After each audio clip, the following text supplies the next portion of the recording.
Number 11, exploding head syndrome. And now for the grand finale of weird things your body does just to mess with you, exploding head syndrome.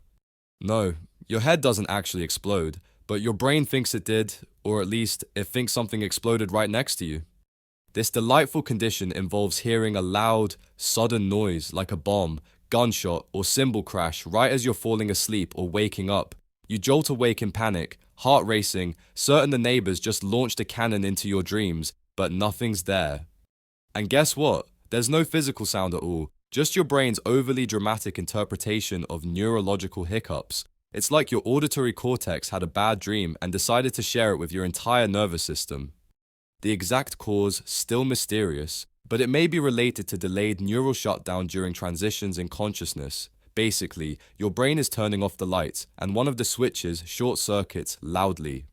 People have reported hearing thunderclaps, buzzing, fireworks, or even their name being shouted, and yes, it's terrifying the first time, but it's harmless, just your brain throwing a surprise rave at the worst possible moment. So the next time your head explodes in silence, just remember, science is still trying to explain it, and your nervous system might be the world's worst roommate. Number 10, sleep starts the body drop. You're finally drifting off. You've turned off your phone, tucked yourself in like a burrito of dreams, and your brain is slowly sinking into sleep when bam, your whole body jerks like someone just pushed you off a cliff. Congratulations, you've experienced a hypnic jerk, also known as a sleep start, or the oh my god I'm dying muscle spasm that 70% of people have felt, but no one really enjoys. Here's what's probably happening as your body transitions from wakefulness into sleep. Your muscles relax, like really relax, and your brain, bless its confused little circuits, sometimes misinterprets this relaxation as you literally falling, as in, oh no, the human is collapsing, engage emergency flail mode. So it sends out an all hands on deck signal that tenses your arms, legs, or entire body just long enough to ruin your peaceful descent into slumber. Why does it happen? Theories abound, but no single one is confirmed. Some scientists think it's an evolutionary leftover. Your primate ancestors may have had these spasms to prevent falling out of trees. Others believe it's triggered by stress, caffeine, exhaustion, or, ironically, trying too hard to fall asleep. Either way, your body turns bedtime into a surprise trampoline routine. You go to sleep like a human, but apparently your nervous system thinks it's auditioning for Cirque du Soleil. Number 9, brain zaps. Let's talk about the mysterious brain zap, also known as brain shivers, electric shocks, or what the actual hell was that? Brain zaps are sudden, brief sensations that feel like your brain just got flicked by Zeus. A lot of people describe them as electrical pulses, flashes, or a kind of internal static, and they're freaky. Now, here's the best part: we don't really know why they happen. They're most commonly reported by people coming off antidepressants, especially SSRIs or SNRIs, but they've also been experienced by people going through extreme stress, sleep deprivation, or other medication changes. Scientists think brain zaps might be related to neurotransmitter withdrawal, your brain adjusting its serotonin or dopamine balance, and while it's remodeling the place, it knocks over a few light bulbs. Others believe it's a misfire in your brain's electrical network, like, oops, wrong wire. Try again. The only problem is, the human brain isn't a phone. You can't just restart it. What makes brain zaps extra spicy is that they often come with weird eye movement sensations, dizziness, or even auditory pops, because if your brain is going to freak out, it might as well throw in the deluxe package. So yeah, if you've ever felt like your brain blinked in Morse code, you're not alone. You're just part of a club science hasn't figured out yet. Number 8, phantom vibration syndrome. Your phone buzzes in your pocket, except it didn't. You check, no text, no notifications, no calls, just a haunting reminder that your nervous system is now glitching like a low-budget robot. This charming modern horror is called phantom vibration syndrome, and yes, it's real, and yes, it's disturbingly common. Up to 90% of people have felt their phone vibrate when it absolutely did not. It's not because you're losing your mind, though that would be poetic, but because your brain has become hyper-attuned to your device. See, your body learns patterns. If your pocket buzzes 7,000 times a week, your sensory nerves start picking up on any similar signal like a muscle twitch, shifting genes, or even the breeze, and your brain just auto-fills the blank like it's playing Guess That Notification. It's the neurological equivalent of seeing your ex in a crowd that turns out to be a street lamp. Your brain is trying to help, it's just bad at it. What's even weirder is that it happens more often when you're anxious or emotionally invested in expecting a message, like after you send a risky text and your entire nervous system becomes a human radar tower. In short, your body, your phone, and your anxiety are now roommates, and nobody's paying rent.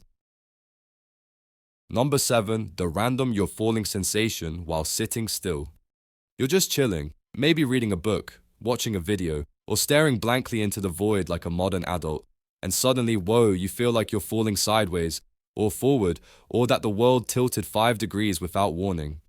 Fun fact, that's not your chair. That's your inner ear having a little identity crisis.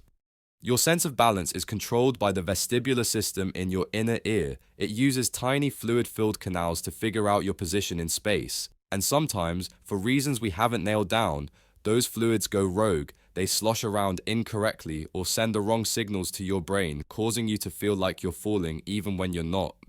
No external movement, just your body deciding to recreate a roller coaster moment while you're sitting perfectly still.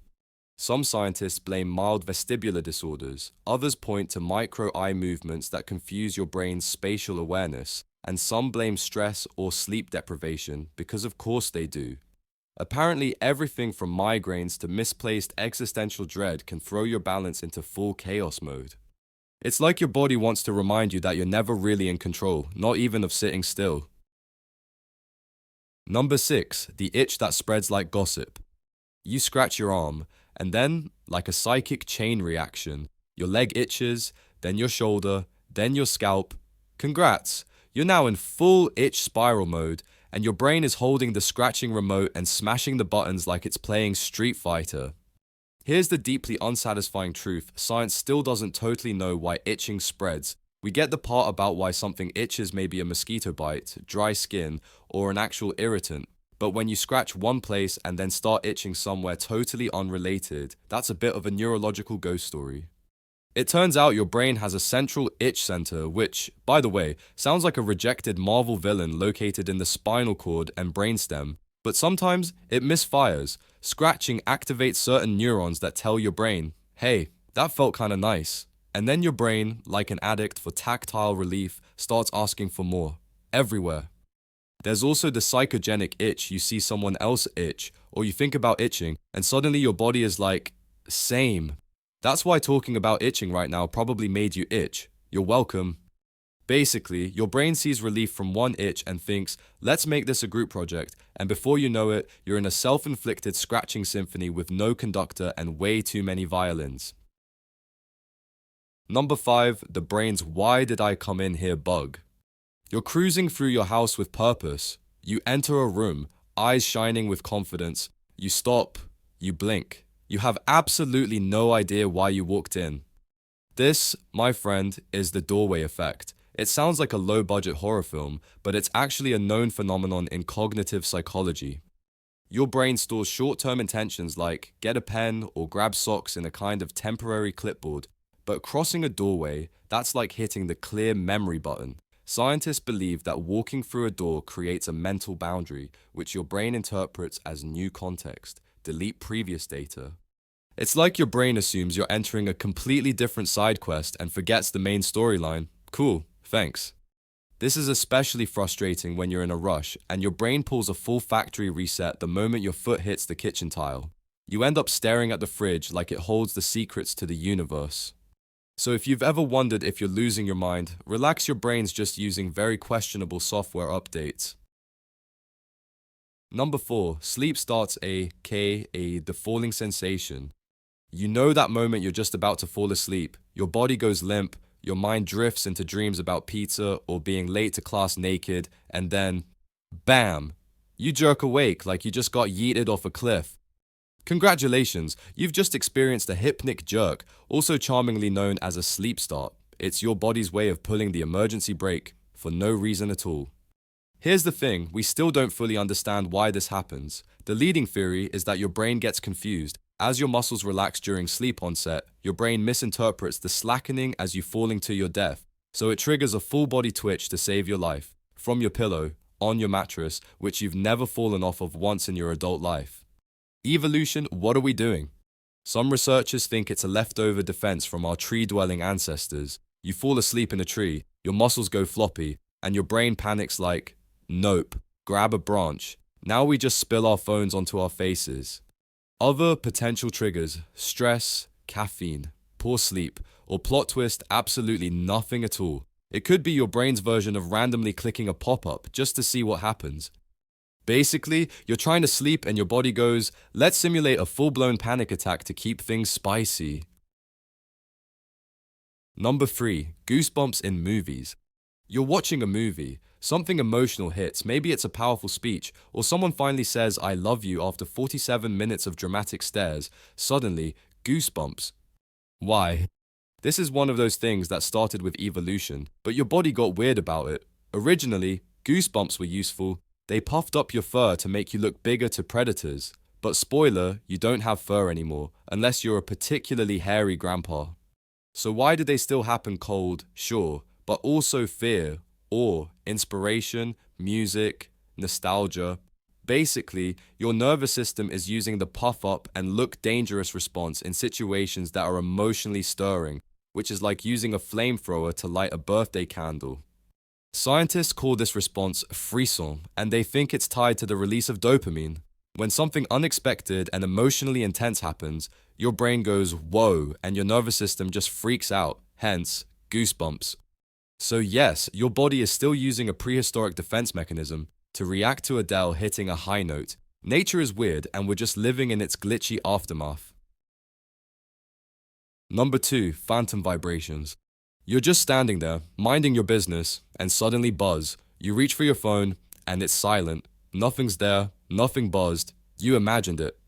Welcome to the delightful brain glitch known as phantom vibration syndrome. And no, you're not alone.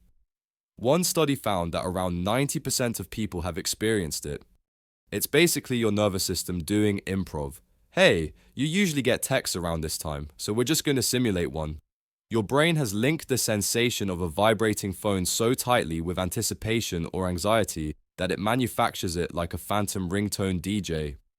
Theories. Oh, we've got them. Some scientists think it's sensory misinterpretation like how your clothes move or how muscles twitch gets mistranslated. Others think it's an anxiety-driven feedback loop. You expect the buzz, so you feel the buzz, and then you feel crazy for feeling it. There's no known evolutionary purpose for this. Your ancestors weren't dodging saber-toothed tigers because their loincloth suddenly vibrated. This one's all thanks to modern tech and your over-eager dopamine system. Basically, your body is out here hallucinating notifications because it can't emotionally handle the silence. Cool. Number 1. The yawn chain reaction. You yawn, your friend yawns, a dog yawns, then your neighbor yawns through the window, and suddenly it's like a contagious, sleepy apocalypse. But why? Here's the kicker: science still isn't totally sure. Yawning is weird. It shows up in humans, chimpanzees, birds, even fish. It doesn't seem to cool your brain down as one popular theory tried to argue. It doesn't give you more oxygen that one got debunked. And it's not just a sleep signal either, because people yawn when they're bored, anxious, stretching, waking up, or straight up confused. And the contagious part, that's even weirder. Humans aren't the only ones who catch yawns, dogs do it too. You can literally look at someone yawning on a screen and boom, you're suddenly tired for no reason. Some scientists think it's about empathy, like your brain sees another human being looking tired and decides to vibe along for emotional solidarity. But others point out that sociopaths who typically score low on empathy tests still yawn when others do. So, thanks, brain. Real helpful. Basically, you're doing something your body insists on repeating for reasons it won't explain. You're the biological version of someone clicking refresh on a web page that never loads. That's all for today. I'll be making similar videos in the future. Subscribe to see them.